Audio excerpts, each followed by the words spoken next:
avoir le droit de passer les barrières parce qu'il y a une surprise qui se prépare. Donc si les gens qui étaient devant moi pouvaient s'asseoir ou se pousser pour que je vois le vol, l'hélicoptère, ça serait mieux. Parce que vu mon grand âge, maintenant je reste assis par terre. Assis sur une chaise. Ouais, je suis bourré là. Donc Thierry. Ah. Voilà, donc l'avion tourne quasiment sur place. Donc il y a quasiment la même chose sur tous les axes. Les ailerons, la profondeur, la dérive. Donc c'est un avion, voilà. On passe tout de suite sur la tranche. C'est tellement plus simple que de décoller à plat. Et là on pourrait monter quasiment infiniment. Demi-boucle. On revient dans l'axe.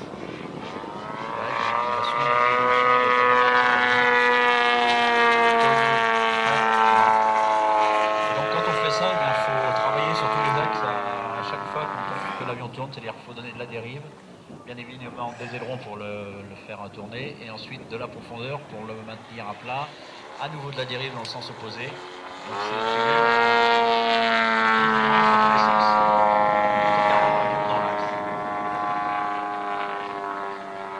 donc une boucle, alors une demi-boucle dans un sens avec deux tonneaux, on revient à l'envers. On fait le reste de la demi-boucle en vol inversé. Là nous sommes en vol normal, vol à plat. Déclencher. Et on fait un déclenché, mais on arrête l'avion dans la position où on veut. Parce que faire un déclenché, à la limite, il y a plein de pilotes qui savent le faire, mais le faire et que l'avion reste à l'endroit où on veut exactement, c'est pas si simple que ça. Donc ça demande des heures d'entraînement, beaucoup de vols. Évidemment un avion qui est relativement léger. Éviter d'avoir du poids en boudelle qui pourrait donner de l'inertie et qui ferait que l'avion a tendance à s'arrêter un quart de tour en plus ou un huitième de tour en plus. Donc il faut des avions légers, bien construits, avec un profil taillé pour la voltige. Donc là vous voyez l'avion. En fait c'est le fusage qui porte l'avion, déclenché et on repart dans le sens. Donc le fusage porte et on met de la dérive à l'inverse pour pouvoir soulever le nez. En fait la dérive sert de profondeur à ce moment-là.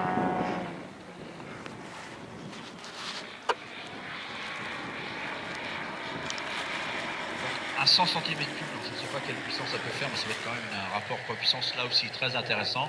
Et donc voilà le torque roll. Donc on arrête l'avion et on le tient comme ça au moteur. Et là, on va ramener la dérive quasiment au ras du sol.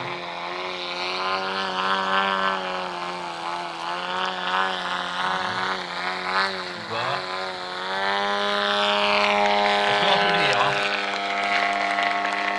Parce que là, l'avion, il a toujours tendance à vouloir s'en aller d'un côté ou de l'autre et il faut maintenir dans l'axe où on l'a mis. Donc il faut jouer des ailerons, de la dérive, de la profondeur. Et il faut y aller vraiment très doucement parce que sinon, vu le débattement qu'il y a sur l'avion, si on donne un grand coup de manche, forcément ça le fait partir à l'inverse de ce qu'on veut. Donc là, on part en déclenché. Je ne sais pas si vous avez remarqué, l'avion n'a pas volé un plat depuis au moins 30 secondes là. En tonneau permanent. Donc, quand il est d'un côté sur la tranche, il faut mettre la dérive à l'opposé. Quand il est dans l'autre sens, il faut remettre encore à l'opposé. Il faut se servir de sa profondeur quand il est sur le dos, à pousser sur le dos, à tirer quand il est sur le ventre. Donc, on bouge les doigts sans arrêt. Mais on y va relativement doucement quand même, parce qu'il ne faut pas non plus mettre des grands coups dans tous les sens. Parce que ça ne serait pas joli, alors que là, il nous fait une voltige très agréable à regarder. Voltige 3D. Il n'est pas très rapide, donc on a le temps de voir l'avion dans le sens où il est, ce qui est plutôt agréable. Donc c'est un avion qui vole depuis de nombreuses années. Un nombre incalculable de vols.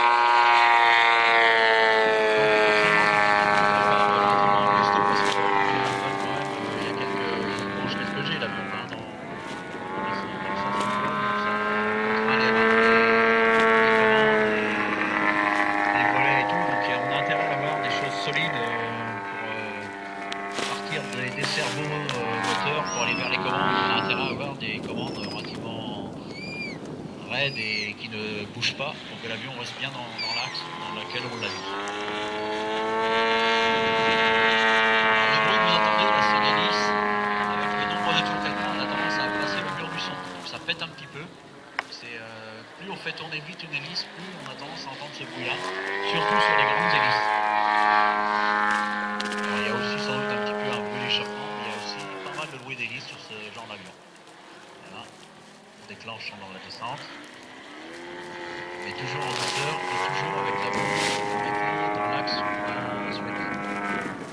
Benjamin pilote depuis de nombreuses années, donc il nous a fait voler le jet tout à l'heure. Il nous a fait voler le remorqueur. Je suppose que tout à l'heure il nous reprend un petit peu de jet, je ne sais pas. Ce sont des très très bons pilotes qui viennent de la Haute-Savoie.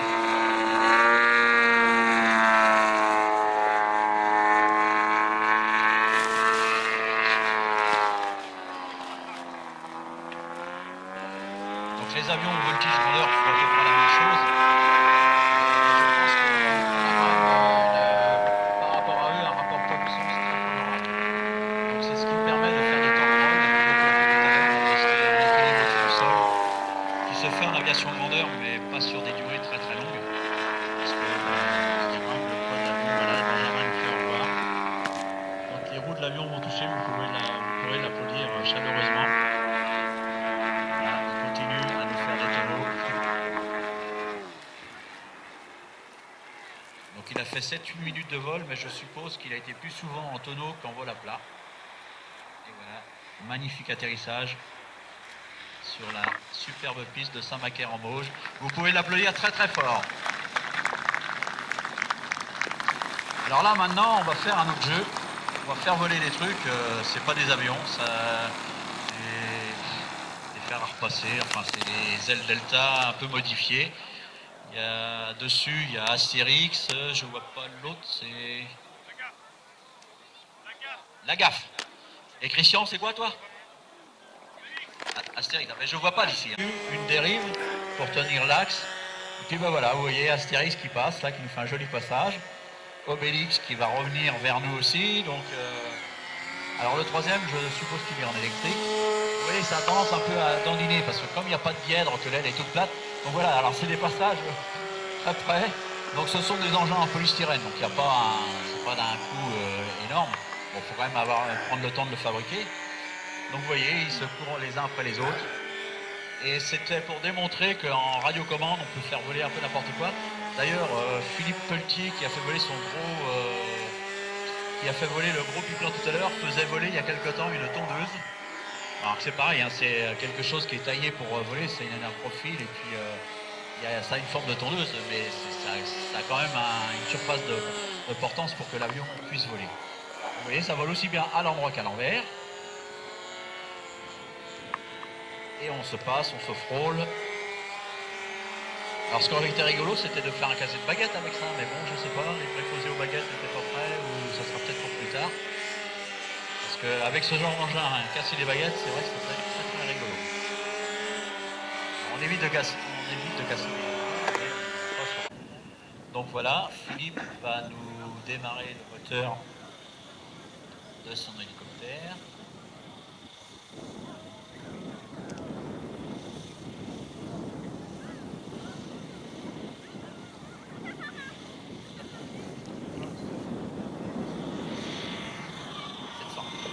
D'accord. Donc l'hélicoptère U500 vient de décoller.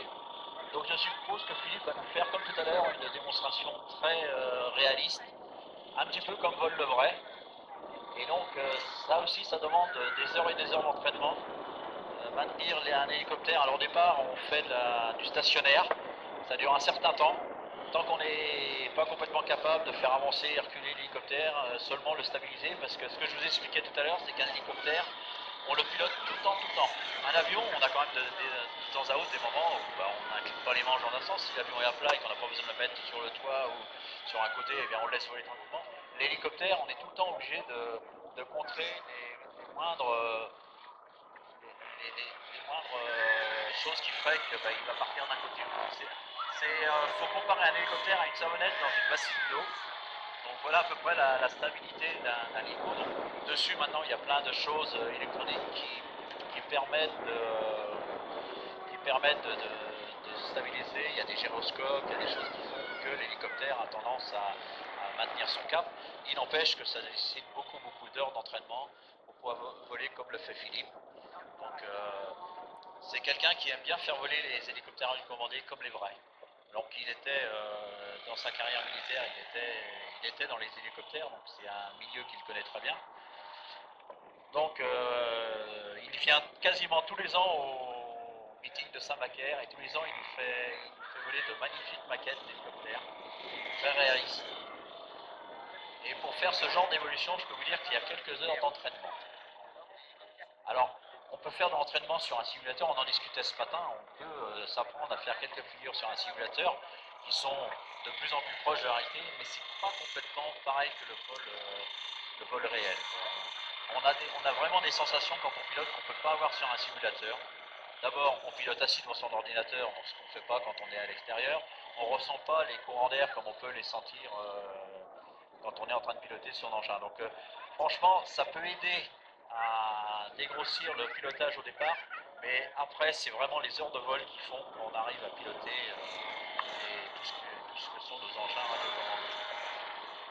Alors ben oui, de temps en temps, on a quelques petits soucis, on casse du matériel, mais on avait souvent une réputation, on faisait voler des avions, des hélicoptères et ça tombait. Non, c'est pas vrai.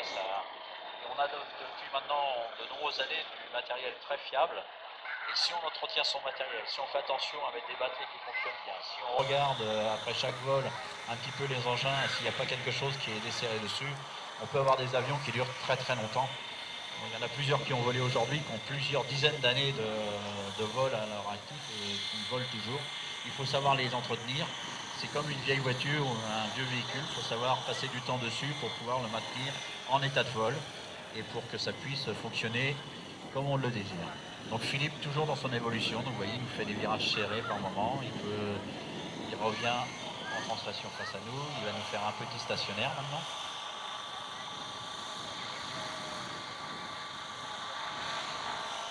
Donc il m'expliquait tout à l'heure c'est que le vent c'était pas trop gênant pour nous. Autant en avion ça nous gêne le vent de travers, autant pour lui il trouvait même qu'il était plutôt bien orienté pour faire une descente à 45 degrés, c'est ce qu'il a dû faire tout à l'heure. Voilà.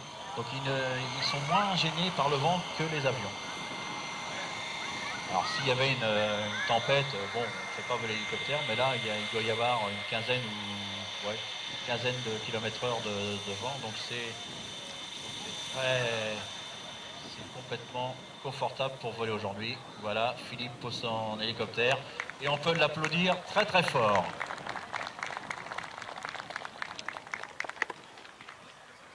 Alors comme Sébastien Beaufort de Minx qui recommence un vol avec son avion multi là, dont je vous avais parlé tout à l'heure. Donc ça c'est de la voltige pure en F3A pour son nom et que des figures douces et gentilles, vous voyez, des 3 tonneaux de suie. Voilà. Donc cet avion a été dessiné par moi il y a 10-12 ans. Ouais. Dessiné, le fuselage réalisé par moi aussi, puis je leur avais laissé le soin de faire tout ce qui est voilure, les ailes et l'empennage arrière. Une boucle avec un tonneau inscrit dedans, un tonneau à la sortie, on va peut-être revenir, voilà, un demi-8 cubain inverse, demi-tonneau, demi-looping.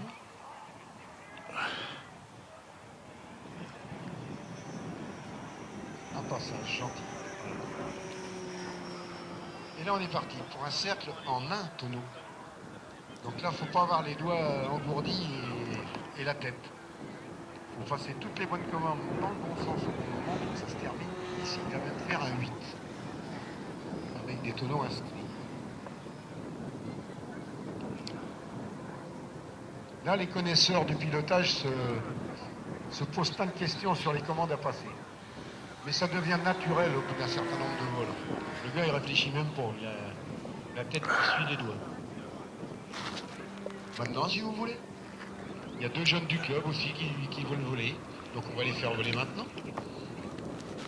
Puis après, il y aura les votes chauds. Donc Sébastien, où est l'avion? Voilà. Un tonneau lent, très bas, regardez. C'est bien maîtrisé, c'est superbe. Là, il doit y avoir non, pas un renversement, un demi-tonneau. Là, ici, peut-être, non, même pas. Demi-8 cubain inverse.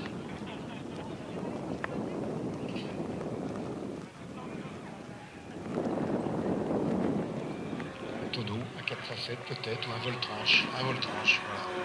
Pas facile à tenir, hein, comme ça. Hein.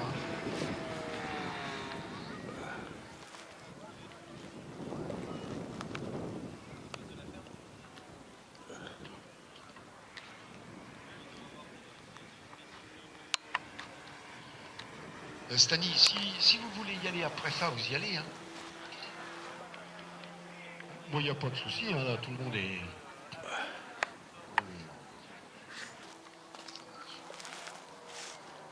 Pas d'excitation.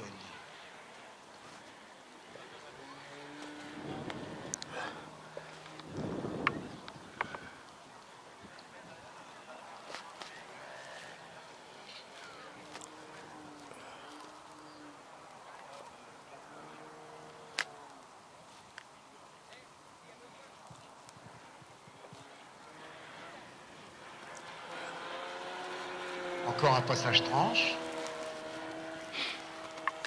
Donc ça va peut-être être au minimum un cercle tranche, peut-être un 8, je sais pas, là il est au début du cercle. Si c'est... Non, ce sera qu'un cercle, ce ne sera pas un 8, voilà.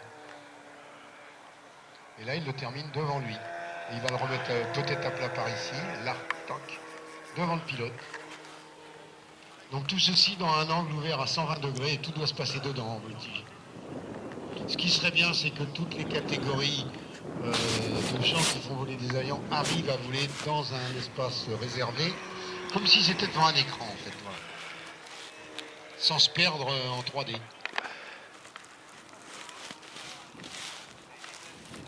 Là, il y a un renversement à venir, voilà. Il tourne sur son axe de lacet, oui, c'est très propre, effectivement.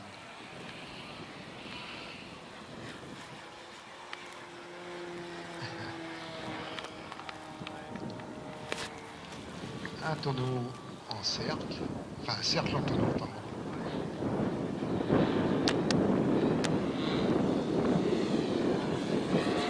Donc une batterie de 10 éléments, donc 42 volts pour alimenter le moteur, 42 volts 5 ampères, ça fait une sacrée puissance parce qu'on arrive à faire passer une centaine d'ampères dans le plus de l'alimentation, consommée par le moteur.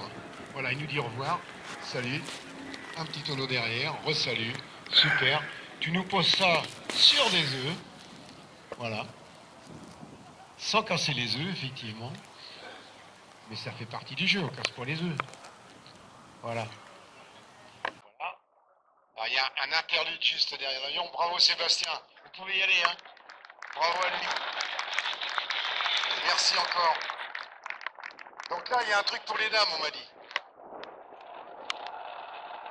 C'est une figure qu'on a à faire, le cœur, en vol. Tout vole. Il y avait des fers à repasser, maintenant les cœurs. C'est pas pour les cardiaques, quoi.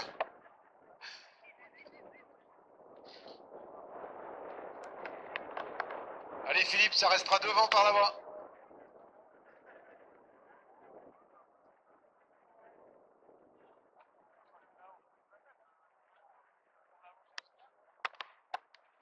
Électrique. Donc il y a un petit moteur électrique avec une vis sans fin qui fait que les roues rentrent et après on peut même le séquencer, c'est-à-dire que sur le véritable avion, pour un peu les deux roues ne rentraient pas en même temps, et bien en modèle réduit on peut faire exactement la même chose, on peut séquencer la rétractation du train. Donc faire quelque chose qui ressemble vraiment à l'aviation grandeur.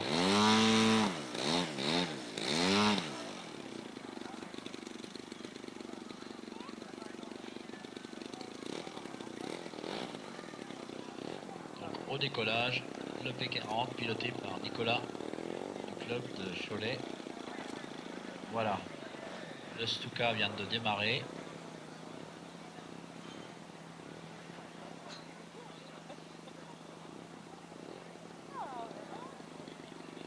Donc on chauffe un petit peu la mécanique avant de décoller.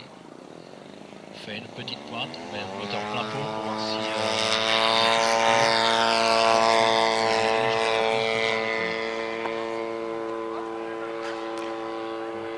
le Stuka est muni de pantalons sur les roues, là, donc quand il y a de l'herbe, ça ne roule pas forcément très bien. Ça a tendance à un peu accrocher, donc sur la piste en bitume comme celle de Saint-Macaire, c'est beaucoup plus facile de décoller. Donc dans le ciel bleu là-bas, le P40 qui s'apprête à nous faire un passage plein badin au-dessus de la piste.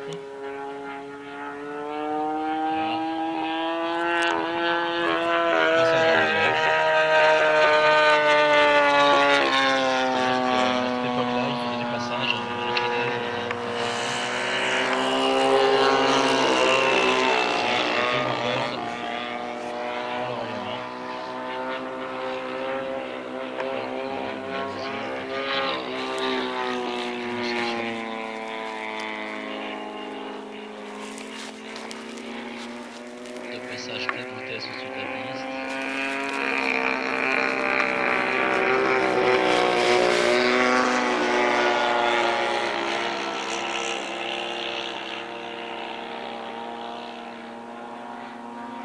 Deux avions volent à peu près à la même vitesse. Ce sont des avions qui sont capables de faire quelques évolutions jusqu'à l'époque, quand ils étaient en combat aérien, il fallait être capable de se retourner rapidement pour détromper l'ennemi. Donc ils étaient capables, ils avaient un taux de rebond important, un taux d'accélération aussi relativement important, parce que plus vite on est sur l'objectif et plus vite on peut repartir. On a plus de chances que si on a un avion lent et on risque de se faire rattraper par la DCA. Donc on avait intérêt à ce que les avions puissent évacuer le site de conflit le plus rapidement possible.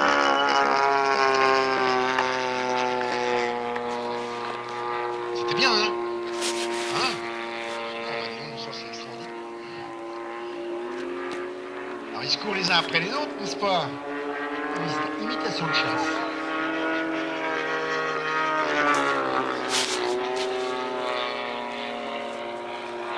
Ah, il faut pas que du lancer main, hein, il faut voler des avions aussi, les gars. Hein.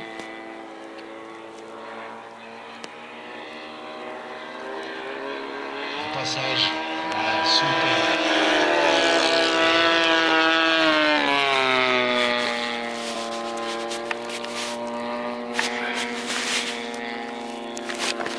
Bon, Guy, Benjamin, c'est chaud ou c'est pas chaud?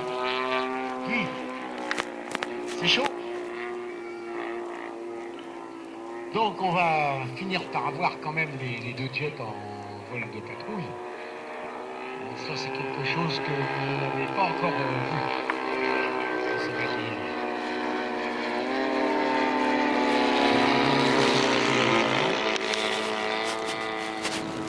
Superbe machine, vous verrez. Déjà qui aussi le contour qui va aussi.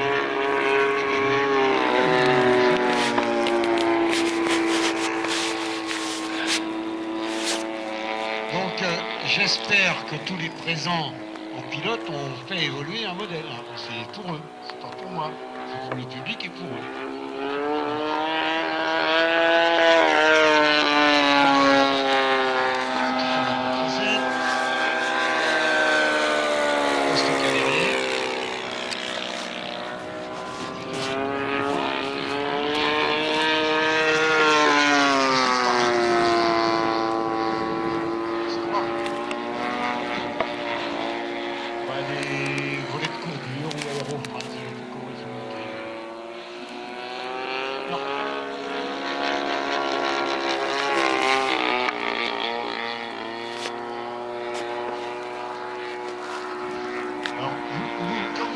Voler les deux jets ensemble, ce sont le père et le fils, habitués à évoluer ensemble, et sur un programme qu'ils établissent avant. Et tout est bien cadencé.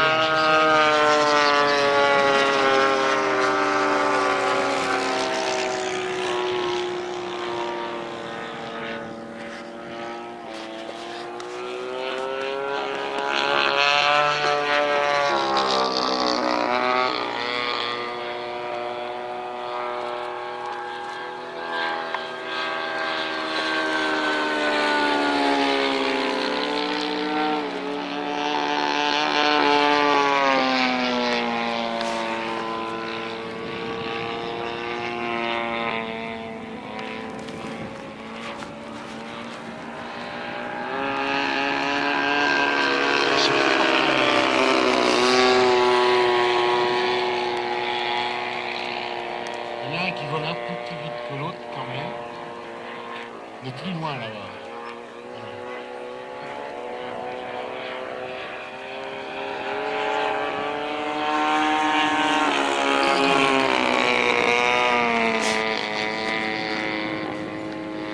Donc on va sans doute se préparer à les poser.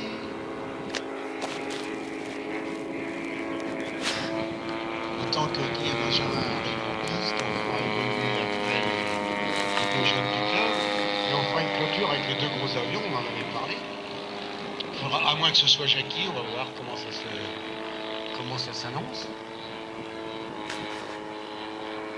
Donc Pablito, si tu m'entends, on peut arrêter. Et puis les deux jets arrivent, donc voilà, ça va être prêt. McLaren, Mercedes-Benz. Voilà, ça c'est du beau matos, hein. Il n'y a pas à dire.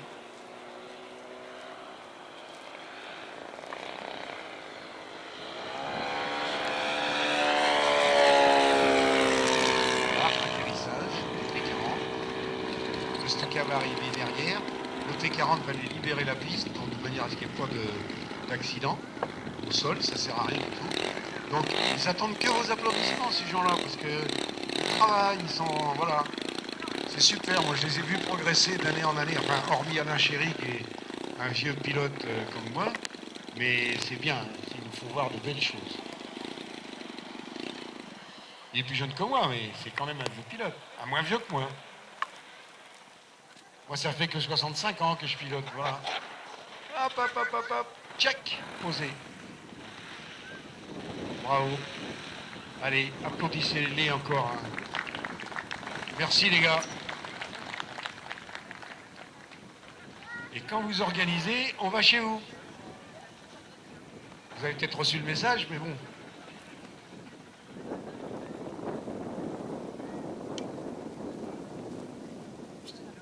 Donc là, c'est quasiment le sommet de ce qui se fait. Hein.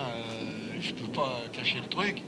Deux avions identiques, deux mecs habitués à les faire voler en même temps. Le grand Stéphane qui va leur donner le programme à exécuter. Alors ça dure pas une demi-heure, hein, ça dure 10 minutes, hein, et puis voilà, mais vous allez apprécier. Donc d'abord, on se positionne. On y va, c'est parti.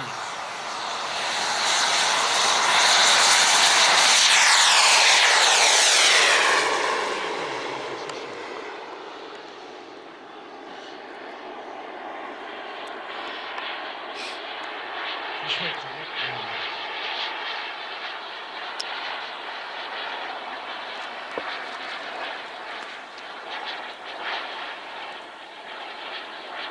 Voilà, donc on se positionne.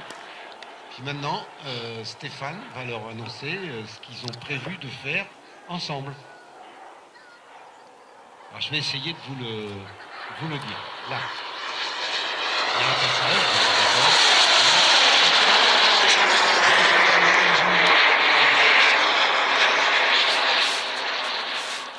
Voilà. Là, on en prend plein les yeux et les oreilles.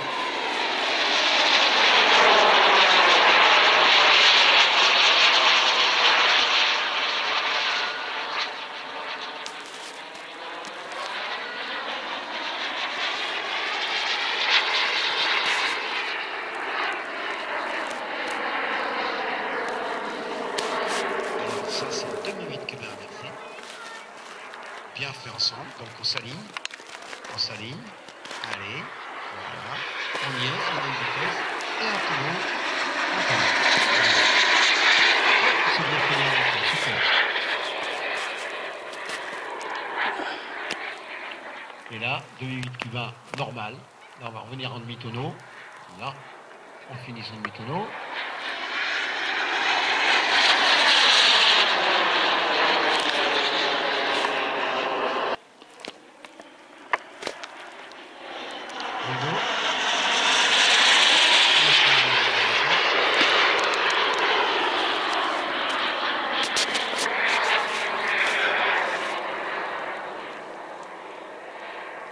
On n'a pas affaire à des novices, hein, ça se voit.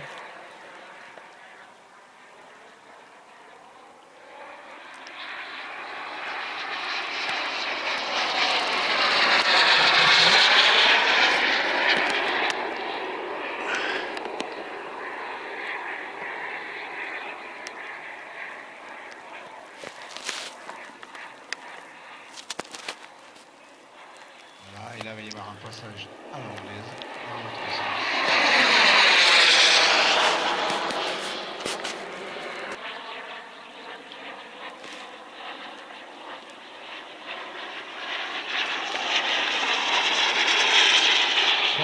trop près. Faut que tu viennes là.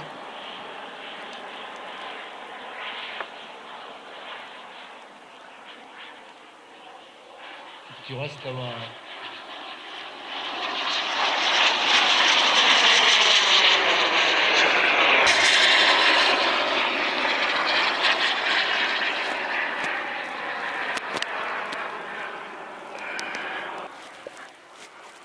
Il y a du beau spectacle, c'est bien qui remonte.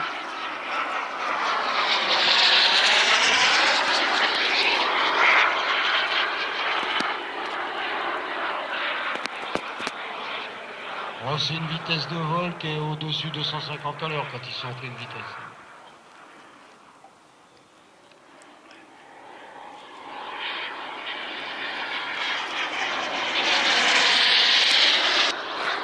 Faut éviter de se rentrer dedans, quoi.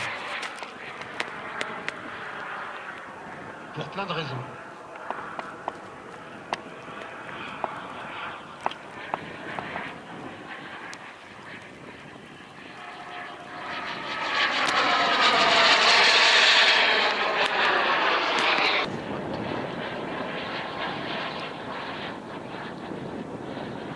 Alors je suppose qu'on va avoir droit à un passage basse vitesse, c'est-à-dire volet-sortie.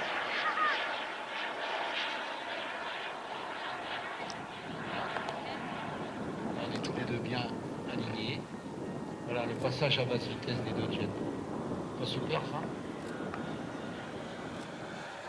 Super.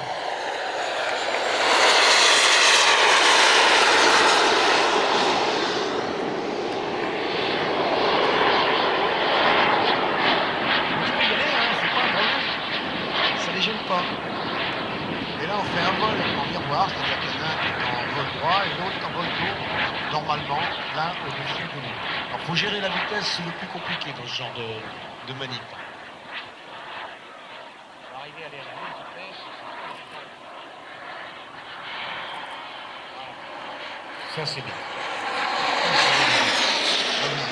Les débutants s'abstenir.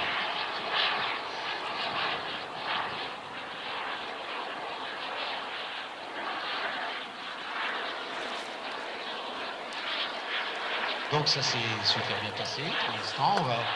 On va se retrouver, je ne sais pas trop comment. Là. Voilà. Le train a l'air d'être sorti, au moins pour un. Non. Non, il y a un passage, train. Alors on vérifie que tout est à sa place. On salue les gens. Voilà. Super ça. Et maintenant, on va tourner par la droite pour se poser venant de l'autre droite. Donc il y aura le train sorti, les volets sortis. Et bon, normalement, ils arrivent à se poser ensemble, à peu près, il faut pas exagérer. Donc il y en a un qui va prendre le côté opposé à la piste et l'autre le côté vers nous. Voilà le dernier virage, tout frein sorti, tout aérodynamique sorti. Voilà, les avions vont tout doucement, hein. C'est superbe. Ils se posent l'un derrière l'autre, impeccable. Impeccable. Voilà. Faites aussi les freins maintenant. Voilà. Allez, vous pouvez y aller.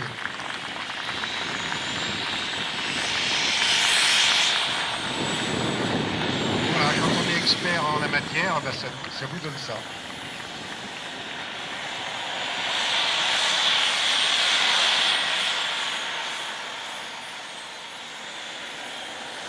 Allez, on les applaudit encore. Hein.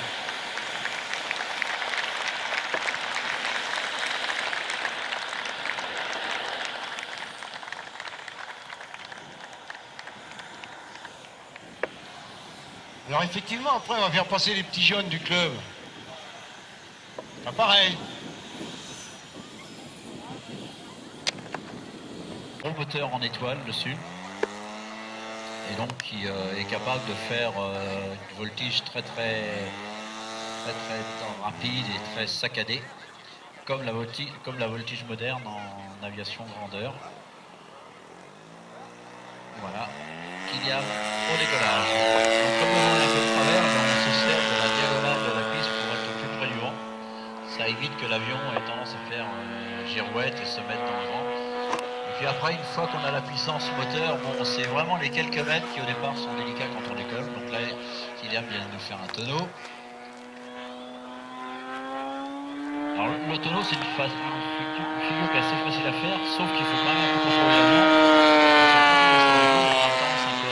Normalement, on se sert de la profondeur et de la dérive quand on fait un tonneau lent pour maintenir l'avion dans le cap. Parce qu'au départ, ce sont les ailerons qui font que l'avion tourne sur lui-même.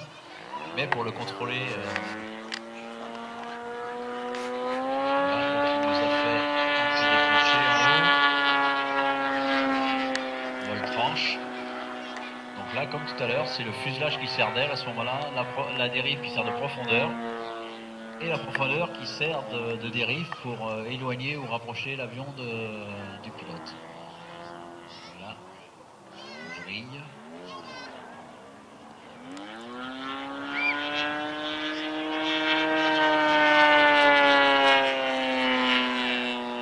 Donc on peut remarquer qu'il y a largement assez de puissance pour faire voler cet avion, il pourrait aller rapidement comme ça. Donc là, il est en vol inversé. Donc quand on est en vol inversé, eh bien, les ailerons s'arrêtent dans le même sens, mais la dérive et la profondeur, c'est inversé. Donc il faut faire attention à ce qu'on fait. Par exemple, quand on veut monter, quand on est sur le dos, eh bien, il faut pousser, alors qu'autrement, on tire sur le manche. Donc ça, ce sont des réflexes qu'on a fait au fil du temps. Au départ, quand on apprend à piloter, on fait surtout du vol à plat, dans le bon sens. Et puis ensuite, quand on commence à savoir un peu mieux piloter, eh bien, on met l'avion par un demi-tonneau sur le dos, et on contrôle avec la profondeur, et on fait des lignes droites. Ensuite, on peut faire des virages sur le dos, parce que les ailerons, ça reste dans le même sens. Sauf que là, il faut pousser ou tirer dans le virage. Mais ça, c'est des choses qu'on apprend au fur et à mesure. Je suppose que Kylian a quelques heures de vol derrière lui. Il est très jeune, mais il doit quand même s'entraîner beaucoup pour réussir à faire ce genre d'évolution. Alors c'est vrai que les jeunes ont tendance à apprendre, à acquérir les réflexes beaucoup plus rapidement que des adultes. Mais il faut quand même s'y tenir. Il y a les premières années de pilotage où il faut vraiment en manger pas mal pour réussir à faire vraiment ce qu'on veut. Parce qu'on a des heures de pilotage.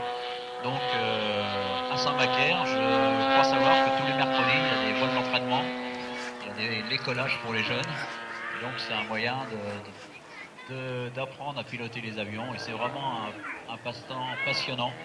C'est quelque chose qui est ça nécessite, quand on construit les avions et quand on fait voler les avions, d'avoir quand même quelques techniques au niveau des moteurs, au niveau des radios. Donc c'est quand même quelque chose qui est assez intelligent, quoi.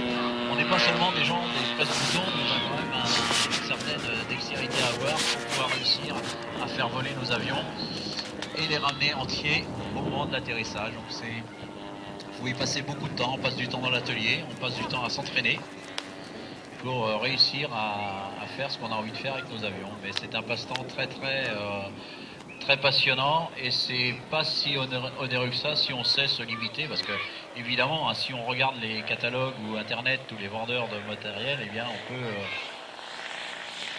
voilà. Donc dans l'avion ou au jet, là ça représente des sommes importantes, mais on peut se faire plaisir avec des avions qui sont pas très coûteux et qui nous permettent de faire de vraies belles séances de vol, et on peut vraiment bien s'amuser avec ce matériel. Donc je suppose que Kylian se prépare pour l'atterrissage. Donc ça, c'est une des figures qui est la plus difficile à faire au départ. Bien se poser, laisser les roues par terre et que l'avion ne cabane pas. Voilà. Et là, sur ce genre d'avion, on n'a pas de frein, donc on s'arrête comme on peut. Petit dérapage. Et on peut applaudir Kylian. Donc là, maintenant, c'est notre ami Jackie.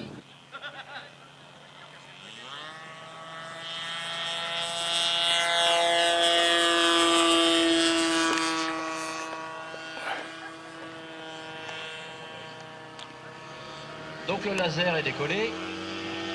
Donc là on fait un petit tour, on remet à plat, on regarde si l'avion est bien trimé avant d'entamer une séance de voltige. Là on fait un petit passage à l'anglaise. Donc c'est un avion qui est assez remuant, on doit faire de la voltige assez saccadé avec ce genre d'avion aussi. Il y a des ailerons sur la longueur de l'aile à peu près, donc il ne suffit pas d'incliner beaucoup le manche pour que l'avion ait un taux de roulis important.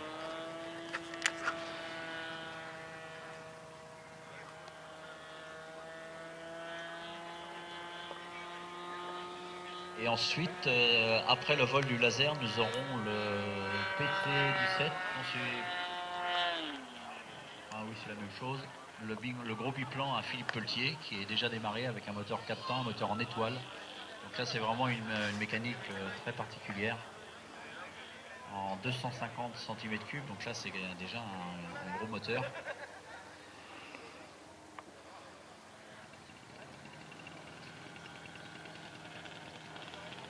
Voilà, passage du laser.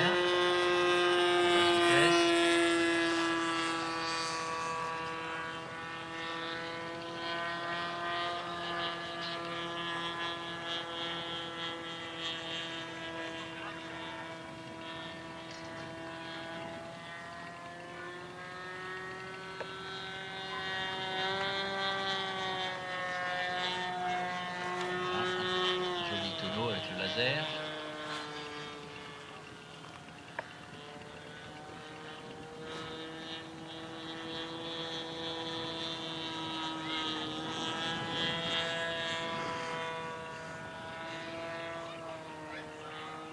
Donc il est important sur un avion d'avoir une couleur qu'on voit bien en l'air. Donc souvent les couleurs claires, jaune ou orange, ça se voit bien en l'air.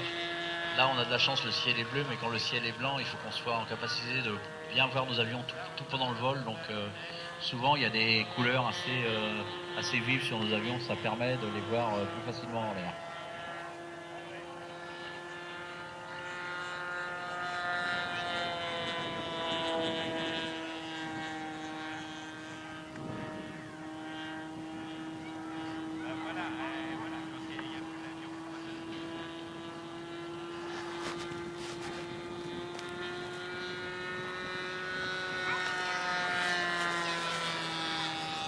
Il y a le PT-17 avec la petite poupée dessus. Donc c'est vrai qu'on a vu ce spectacle-là l'année dernière à Cholet, lors de la fête Foudel, qui d'ailleurs, pour information, aura lieu le 21 et 22 septembre sur l'aérodrome de Cholet. Fête gratuite, ouverte au public, où il y aura un magnifique plateau cette année aussi. On aura aussi une démonstration de modèle réduit avec des jets et des gros avions, donc vous êtes invités à venir nous voir. Donc le Stearman,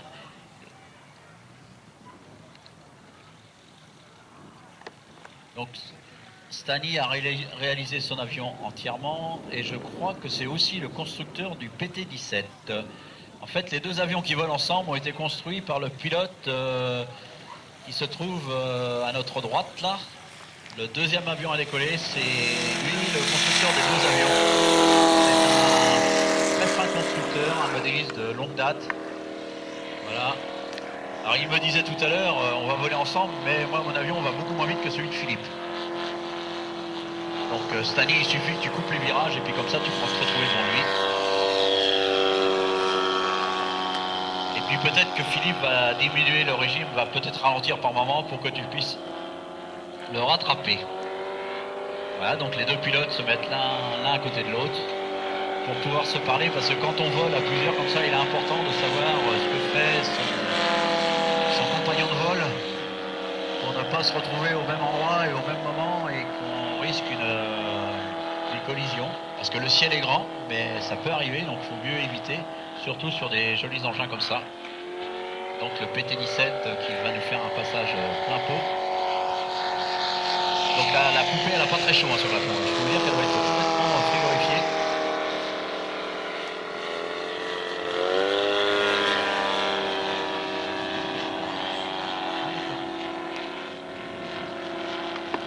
Désolé, je ne savais pas. Donc vous voyez ces deux grosses machines qui volent ensemble. Donc toutes les deux, c'est des machines qui font... alors le Stearman, j'ai pas la feuille de Stani, mais le Stearman fait 27 kg. Il a un 5 cylindres en étoile de 250 cm3. Sur l'autre avion, c'est un moteur 2 temps, mais sans doute d'une forte cylindrée aussi. Donc, parce que pour emmener des avions de cette grandeur, il faut quand même avoir un peu de chevaux. Voilà. Philippe qui nous stratifie d'une jolie boucle autour de l'autre avion. Bon, c'est deux pilotes qui se connaissent quand même relativement bien, qui ont dû déjà voler ensemble, donc ils ne prennent pas trop de risques. Stani vole lentement. Il fait un vol d'observation, pendant que Philippe nous fait une démonstration de voltige avec son Stearman. Donc Philippe, il y a quelques années, avait le même genre d'avion avec... il avait copié un avion grandeur américain. Il avait mis en dessous l'avion un réacteur en plus du moteur à explosion. Ce qui fait que c'était un avion qui avait une puissance phénoménale. Et c'était très particulier de voir cet avion avec son moteur à explosion plus son moteur à réaction. Philippe est un habitué de beaucoup de meetings, il participe à plusieurs meetings chaque année, cette année aussi, donc c'est des gens qui ont l'habitude de présenter leurs avions en vol. Pour faire ça, on est obligé de passer une qualification de pilote de démonstration pour être sûr qu'on pilote en sécurité. Alors l'examen qu'on passe, c'est pas un examen, on a des figures très compliquées de voltige à faire, mais on passe devant un collège de juges et on fait voir qu'on est capable de voler en toute sécurité, sans survol du public. On sait décoller et ramener son avion entier. On fait semblant d'une panne moteur pour savoir ce qu'on pourrait faire si justement le moteur tombe en panne, parce que c'est quand même un moment qui peut être délicat si le moteur cale. Eh bien, quand on ne l'a pas prévu, donc il faut être capable de ramener l'avion malgré une panne de moteur. Donc c'est ces choses-là que nous faisons pour nous passer notre qualification de pilote de démonstration. Et donc, quand on a cet examen, on est obligé de faire des meetings, parce que notre qualification est valable 3 ans, et si on ne fait pas de meeting pendant les 3 ans, on perd la valeur de notre examen. Donc, on est obligé de faire des meetings pour conserver cet examen.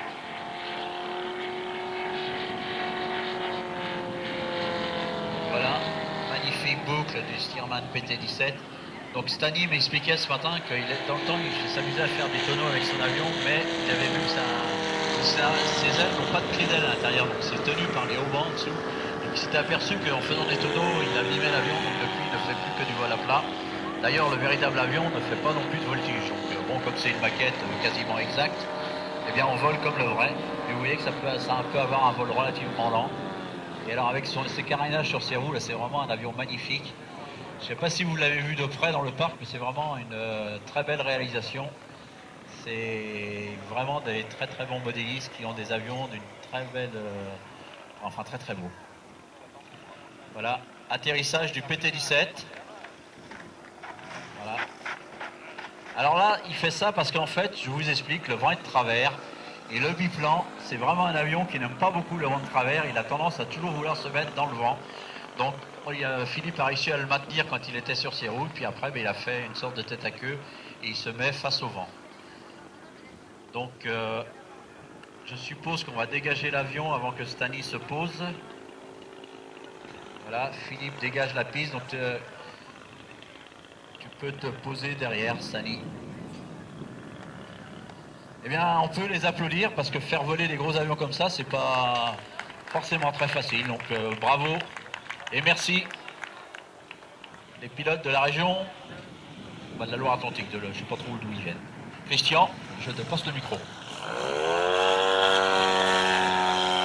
Bon, allez Stani, il faudra que tu viennes avec moins de moulins, de manière à ce que ça se pose où tu veux.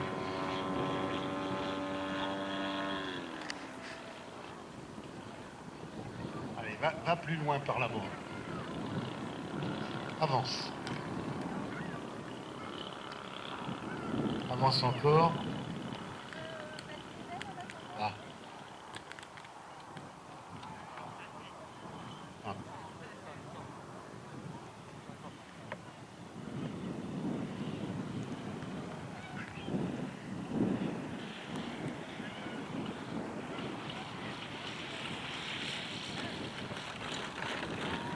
Super.